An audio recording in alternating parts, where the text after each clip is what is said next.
Nếu phải kể tên một trong những loại đặc sản gây hãi hùng nhất trên thế giới thì bạn sẽ nghĩ ngay đến món nào? Trên thực tế, có nhiều đặc sản nổi tiếng tại các quốc gia luôn khiến du khách quốc tế phải ái ngại mỗi khi thưởng thức.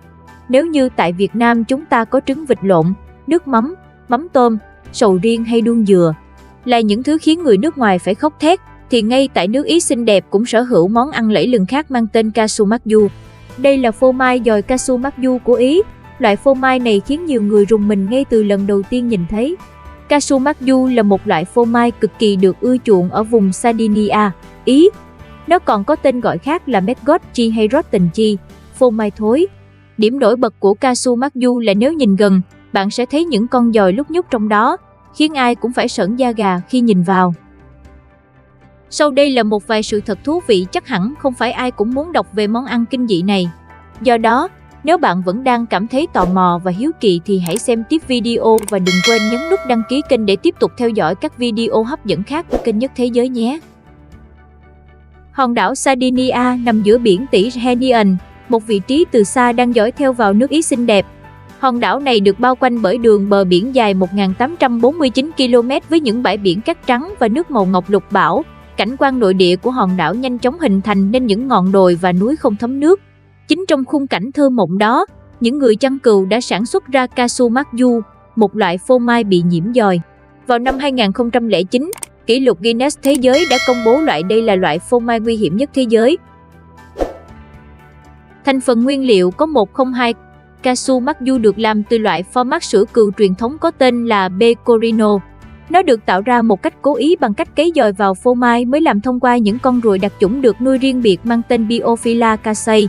Các ấu trùng của loài ruồi này được cố tình cho vào để thúc đẩy quá trình lên men và phá vỡ chất béo của format.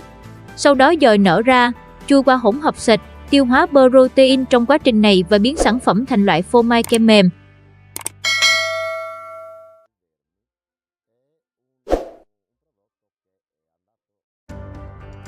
Lúc này, kết cấu của format sẽ trở nên rất mềm mịn, với một chất lỏng, gọi là lacrima, thấm ra ngoài. Sau đó, miếng chi mông rơ nước mỡ phần trên, phần gần như không bị dòi chạm vào. Thành phẩm chính là những con dòi có màu trắng mờ, dài khoảng 8mm bò lúc nhúc bên trên như bạn có thể thấy. Đây là lúc bạn có thể múc một thìa kem ngon tuyệt để thưởng thức. Đó chắc chắn không phải là khoảnh khắc dành cho những người yếu tim, vì lúc này bạn sẽ thấy đám dòi đang nhung nhúc và quằn quại trong miếng phô mai bạn chuẩn bị cho vào miệng. Một số người dân địa phương đã quay phô mai qua máy ly tâm để trộn dòi vào hỗn hợp phô mai, nhưng nhiều người khác lại thích nó theo cách tự nhiên. Họ mở miệng ra và ăn cả miếng phô mai lẫn dòi. Nếu bạn có thể vượt qua được những thử thách ban đầu này, bạn sẽ cảm nhận được Marzu có hương vị mãnh liệt gợi nhớ đến đồng cỏ địa Trung Hải và cay với dư vị lưu lại trong nhiều giờ. Miễn dòi còn sống thì món ăn mới ngon. Có thể nói rằng, Casu-Marzu đã vượt xa việc lên men thông thường để đạt đến một giai đoạn được xem là thối rữa do sự tiêu hóa của dòi ruồi Biophila casei. Những người từng thưởng thức qua miêu tả rằng món phô mai này cực kỳ mềm và có vị rất cay, thường làm người ăn phải ứa nước mắt. Theo truyền thống, nó hầu như chỉ được ăn với bánh mì Sardinian, pan carasau. Những người sành ăn món này khẳng định rằng nếu những chú dòi trong phô mai mà chết thì món này cũng được xem là bị hỏng rồi và không nên ăn vì sẽ mất ngon và có thể ảnh hưởng hệ tiêu hóa. Khi ăn thì phải che chắn thật kỹ vì những con dòi có thể sẽ tấn công bạn. Khi thưởng thức bánh mì kẹp loại phô mai truyền thống này, những con dòi sẽ cố gắng nhảy vào mắt bạn với độ chính xác khá cao và khả năng búng xa lên tới 15cm. Thế nên người ta khuyến cáo rằng khi ăn, hãy cố gắng che phần bánh mì gần miệng lại, hoặc tốt hơn hết là che luôn cả mắt hoặc đeo kính bảo hộ. Còn nếu quá sợ hãi trước những con dòi, bạn có thể bỏ phô mai vào một cái túi nhựa kín khí. Lũ dòi sẽ ngộp thở chết, nhưng vẫn tiếp tục nhảy lóc tóc, tạo ra những tiếng động lặp tợp trong túi nhựa. Khi âm thanh đó kết thúc, tất cả dòi đã chết và phô mai ăn được rồi đấy.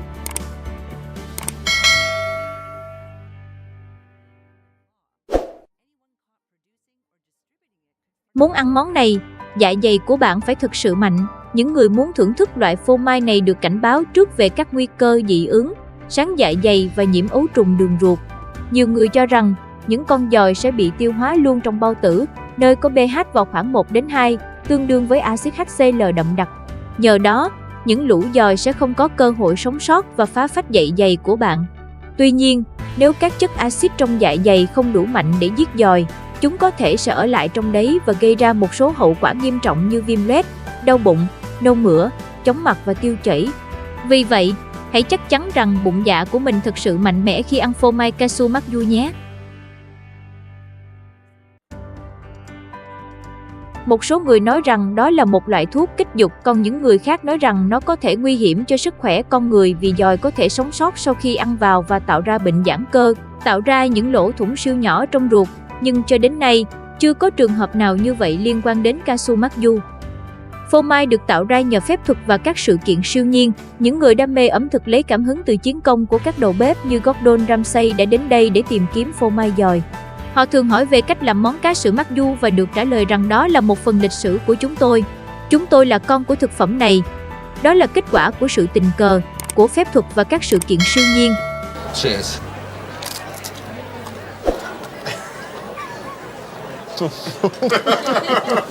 Bị cấm cửa ở châu Âu nhưng lại là niềm tự hào của nước Ý. Mặc dù được tôn kính như vậy nhưng Casu Magyu luôn nằm trong khu vực chịu sự kiểm soát của pháp lý. Casu Magyu được đăng ký là sản phẩm truyền thống của Sardinia và do đó được bảo vệ tại địa phương. Tuy nhiên, nó đã bị chính phủ Ý coi là bất hợp pháp kể từ năm 1962 do luật cấm tiêu thụ thực phẩm bị nhiễm ký sinh trùng. Vì những vấn đề sức khỏe nêu trên, loại phô mắc này bị Hội Thực phẩm châu Âu gắn mác là bất hợp pháp vì không tuân thủ các tiêu chuẩn vệ sinh. Tuy nhiên, vào năm 2010, món ăn này từng được công nhận là một phần của di sản văn hóa của vùng Sardinia ở Ý. Những người bán loại phô mai này có thể phải đối mặt với khoản tiền phạt cao lên tới 60.000 đô la Mỹ, nhưng người dân Sardinia chỉ cười khi được hỏi về việc cấm loại phô mai mà họ yêu quý. Phô mai này bị cấm bán mục đích thương mại, nhưng người dân Sardinia đã ăn nó, bao gồm cả những con bọ nhảy, trong nhiều thế kỷ này. Paulo Solinas, 29 tuổi, một người Sardinia, một tín đồ ẩm thực ở Sardinia nói rằng sự phá hoại của dòi chính là thần chú và niềm vui của loại phô mai này. Anh ấy cũng nói rằng một số người ở Sardinia cảm thấy sợ hãi khi nghĩ đến Casu Magyu, nhưng những người khác đã nuôi nấng món pecorino mặn trong suốt cuộc đời của họ lại yêu thích hương vị đậm đà của nó. Đặc biệt những người chăn cừu coi phô mai như một thú vui cá nhân độc đáo, loại thức ăn mà chỉ một số người mới có gan ăn được. Tại Sardinia, người ta vẫn có thể làm, bày bán và thưởng thức món này nhưng lại không được mang đi xuất khẩu. Bạn có thể tìm mua phô mai Casu Magyu trong những cửa hàng nhỏ tại các thành phố lớn ở Sardinia, hoặc đi tới rìa thành phố người dân sẽ giúp bạn tìm chỗ bán. Mặc dù tìm thấy hầu hết ở Sardinia, loại format này cũng được cho là xuất hiện phổ biến tại Corsica, Pháp, nơi ngôn ngữ địa phương rất giống tiếng Ý. Video hôm nay đến đây là kết thúc. Nếu các bạn cảm thấy video này hấp dẫn và hữu ích thì đừng quên đăng ký kênh, để lại bình luận bên dưới và chia sẻ video này giúp mình nhé. Xin chào và hẹn gặp lại các bạn ở các video tiếp theo.